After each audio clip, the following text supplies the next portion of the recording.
Hello YouTube, Big Apple here. I know there's been a little bit of a hiatus lately. I haven't made a video in about a month and I got some time, so let's get rocking with it. Last piece of the AR buyer's guide for the lower stock and trigger. So what to look for in a lower receiver, in the most basic sense, obviously here. Well, for materials, your most common options are going to be 6061 and 7075, both T6 aluminum. The lower receiver is a pretty low impact part, so is one of those better than the other? They say 7075 T6 is more durable than the 6061. Does one really matter over the other? I don't think it matters that much. This is a 7076 lower, and I'll explain more later what it is, but the material doesn't matter that much. Of course, with polymer lowers, it's going to be a little bit different. It should be fine, but the polymer lowers definitely aren't as durable as the aluminum ones. When talking about the other grades of aluminum, the 6061, 7076, there isn't that much of a difference there, in all honesty. It's either one or the other, personal preference, price, whatever. It's a very low impact part. I mean, it doesn't really get beat up that much. Yeah, it houses the trigger, and I'd say probably the weakest point might be right around here where the buffer tube connects, because that's where the bolt carrier is going into your buffer tube here. But for the most part, I mean, this has seen thousands of rounds, and it really isn't that worn. I mean, you can look at it, you can see little rubs here and there. That's from the charging handle, whatever, but it's a very low impact part. Most of the impact that you're going to see on your gun is going to be in the upper receiver, and then again, the AR15 is just a very versatile, low impact weapon anyway, so it isn't really beating up the lower that much. So if you really want to save money, you can get a polymer one. I don't like the polymer ones. I'd rather get aluminum just because they do have considerably more durability than a polymer one. But the polymer one should still be okay. I know there's some manufacturers that offer them from the factory. So what should I get? An assembled lower, a strip lower, an 80% lower? Well, if you don't have a punch set and a castle nut wrench, I would buy an assembled lower because you need those things.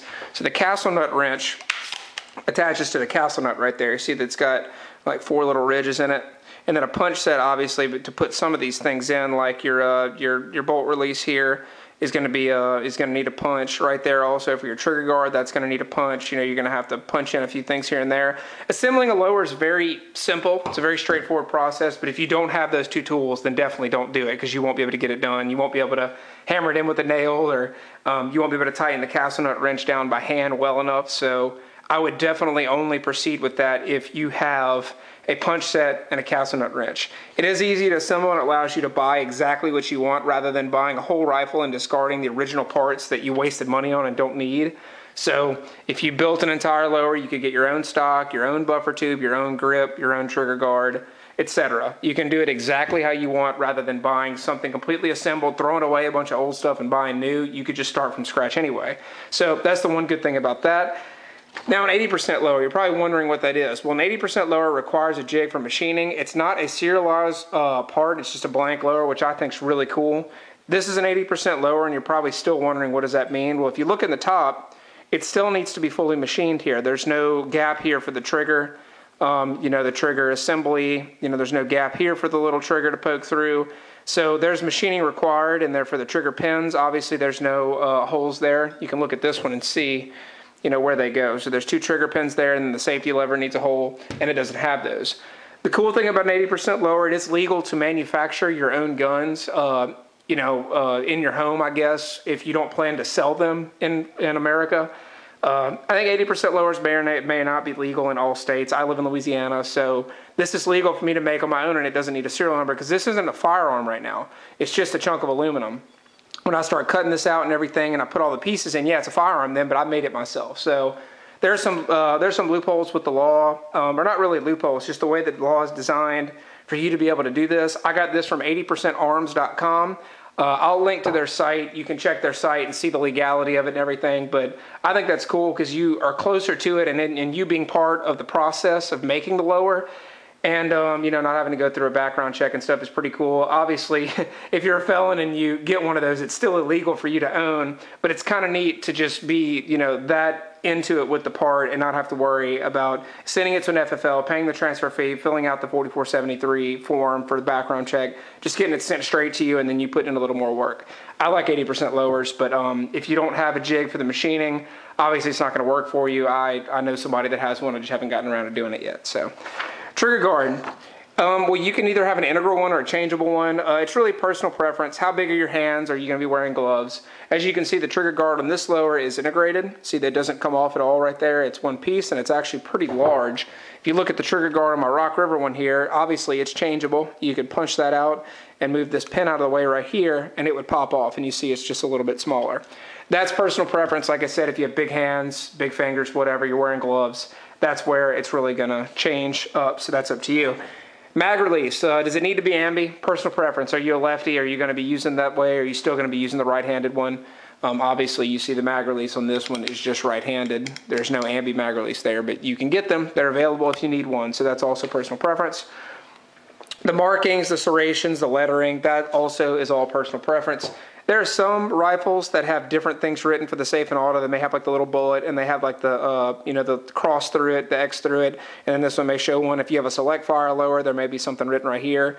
Then other markings, obviously this one's pretty bare, but they have some that have some different stuff here and some different stuff there.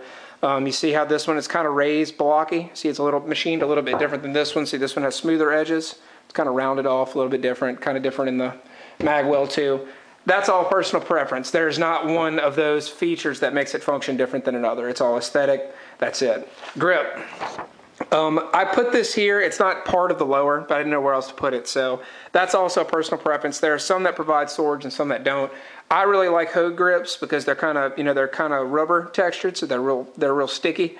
And if I wanted to get a cap to store stuff down here, I could, but I don't really like storing stuff. So this feels the best in my hand. It's really up to you. There are tons of options out there. This one is a little bit wider than some, and it feels really good, and I kind of like the finger grooves. So I like Hogue grips, but grip is really completely up to you. That is a non-impact part. That's not going to get beat up, so up to you.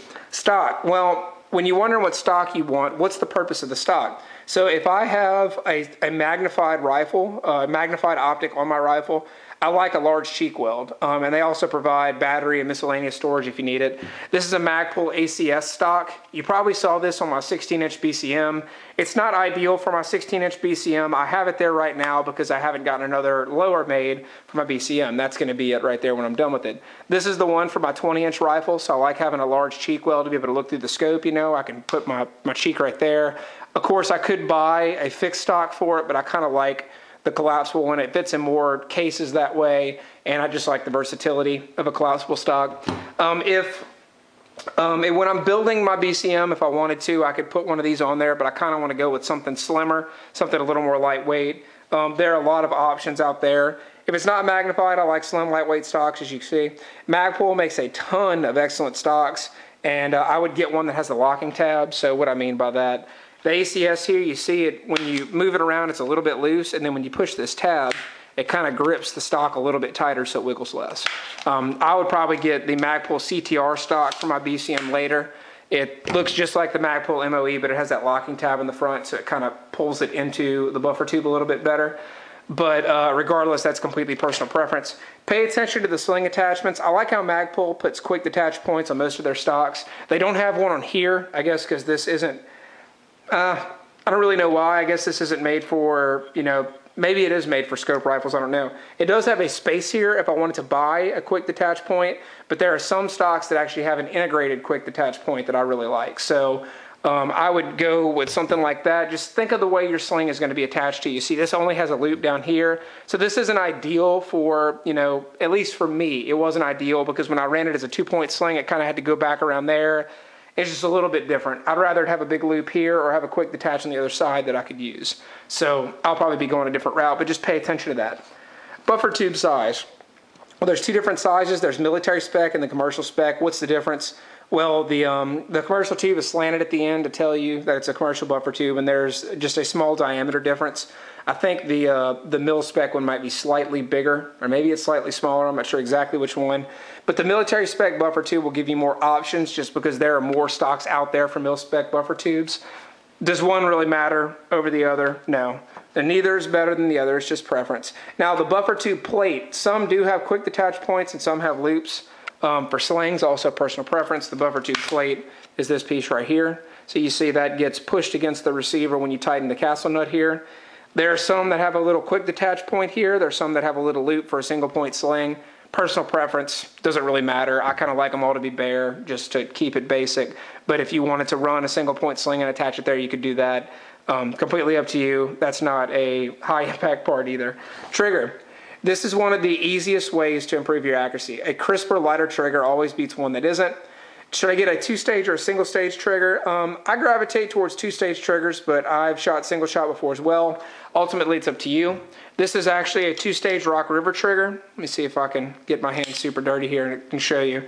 So what it means by two-stage is the trigger doesn't break until it starts getting back here. So that's the first stage, and then that's your second stage when it breaks. So you kind of can predict the take-up a little bit to know where it is, whereas a single stage would start breaking immediately. If you've ever fired a Timney trigger, those are single stage triggers, and they are super, super lightweight.